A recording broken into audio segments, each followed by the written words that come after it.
What's up guys, today I'm going to be making a video based on Modern Warfare 2, Warzone 2, DMZ, all of that sort of stuff that's going to be coming with Modern Warfare 2 in the soon to see future. So I've sort of tried to stay away from making any videos on this just because I didn't really want to play any Call of Duty game or even sort of pay attention to it until Modern Warfare 2 comes out, because I can't stand Vanguard. I hate Vanguard. I went to play Vanguard a minute ago, and I had to do an update.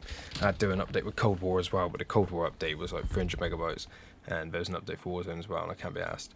So there'll probably be some gameplay of Cold War in the background for this video. But what I wanted to talk about is the Warzone 2 reveal, Warzone mobile reveal, the Modern Warfare 2 multiplayer reveal, and details on like DMZ and that sort of stuff. So on September 15th we will be having a worldwide reveal of Warzone Mobile, which, I mean, people are slating it, but I think it's going to actually turn out pretty decent. I mean, Call of Duty Mobile sort of does its job on mobile. I've played it a couple of times. I connected a controller and it's actually been pretty decent to play. And they've even got like a Battle Royale mode on there, but it seems a bit, I think it's more like Blackout from Black Ops 4, but it actually works really well. And Apex Legends Mobile that came out not too long ago. That again, it's great on mobile. I don't know how, but somehow they all seem to work on mobile, and Battlefield has a mobile game coming out soon as well. But I don't know, we'll have to see on September the 15th. But we will be then getting details of Modern Warfare 2 progression modes and more live gameplay as well, because currently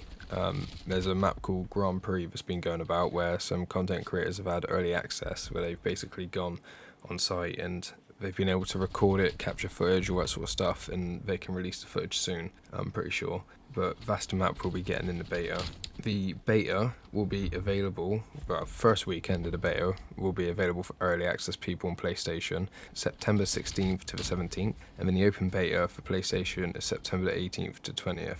Obviously, Sony still have this sort of hand on all Call of Duties. I think it's always going to be like that. And there was like a sort of leak of something that came out earlier saying that Sony have actually paid to keep some PlayStation games exclusive to PlayStation and not having them ported to Xbox. I can't remember what it was on about exactly, but it's to do with the whole Microsoft and Activision deal, I think. But weekend 2 with a crossplay beta will start on September 22nd and finish on the 23rd. So that'll be for early access people on Xbox and PC if you pre-ordered the game or you've got a code.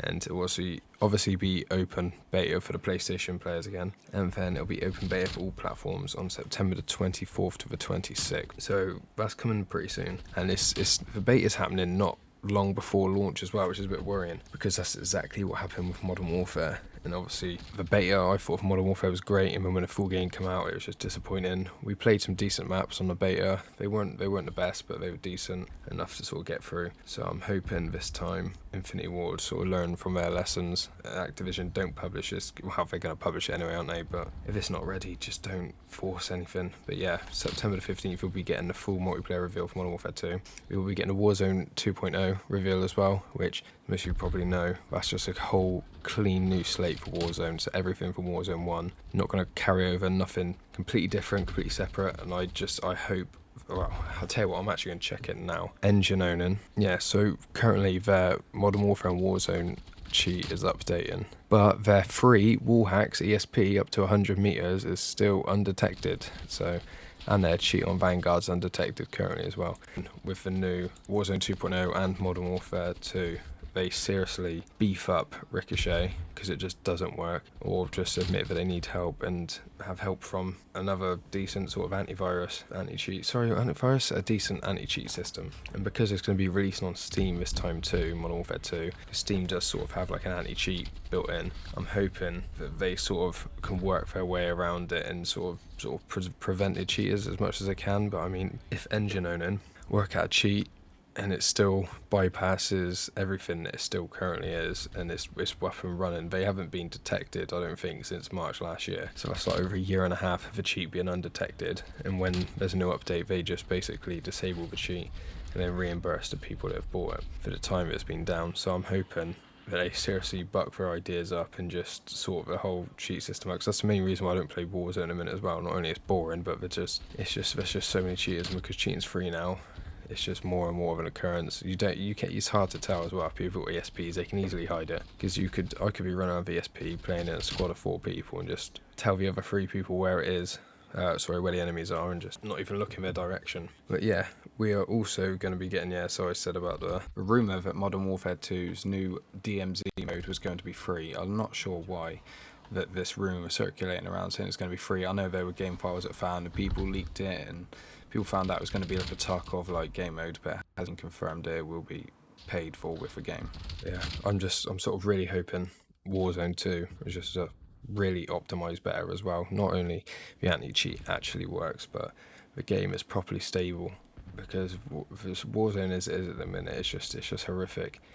It doesn't matter, like you could build an identical PC setup and the game will probably still perform differently on it. I had issues with my 3070 Ti in 10700K in 1440p, lowest settings, DLSS on quality. I normally now average around 170 to 190 FPS on Caldera, or up to like 220 on Rebirth. But there was at one point on Caldera, until they pushed out an update, I was getting like 70, maybe 60, maximum of 80 frames a second, and that was going on for like a week. And it was just so many issues with it, especially when you're playing with your mates on console as well. I remember we were playing Modern Warfare 19, and if we'd join a game, and if it was like specific maps, it would just boot my friends to the like sort of dashboard or whatever, it'll just completely crash the game or kick them to the main menu. I know at the minute as well there's an issue FaZe Jeb's having with Warzone, where he's just basically, it just gives him a black screen and then boots him completely off a game. And it's just issues like that, they're just completely game breaking, and they shouldn't be a thing. But I don't know if they are. I feel like they always will be, but I'm kind of hoping with Modern Warfare 2 they seriously sort their stuff out, because if it carries on with the way that Modern Warfare did, it's just going to go downhill even more. And Modern Warfare 19 was a great game. Like, the map design was completely terrible. There was a couple of the original maps I liked, like Hackney Yard, but maps like Shoot House, I think they sort of really saved the game. That was a game mode I was playing, game map and game mode I was playing most of the time when it was on repeat, and it was actually fun and decent. I think that's probably the only good map bit on there. And I'm hoping I can still use my Battle.net account, because my Battle.net account got banned for apparently cheating, even though I wasn't cheating. And then I think it was BBB, some sort of bureau which are like free to use, and they investigate stuff that's, unlawfully used against you. It started like a file, sort of, not a lawsuit, but it's like a type of file sort of asking why this has happened and this sort of bollocks. And they got back to me saying my account was banned for cheating. And they basically couldn't tell me what I was doing, because then it was like sort of compromise their security stuff or whatever. It's just completely nonsense. And basically they could just ban anyone and not even tell them why, because apparently they don't have to give you a reason why. I sent back another email, and then they sent back another one, and then I just stopped after that. But they're basically saying, yeah, we can't unban your account, we can't tell you what you've done, and that's it. So fingers crossed I can still play the game, but I'll soon find out when I pay for it and when it's available and it's got like a account banned mark next to it. Even though I'm banned from Warzone and Modern Warfare 19, but I can still play Vanguard and Cold War, so it's really weird. Yeah, if you've enjoyed this video, please leave a like, comment and subscribe.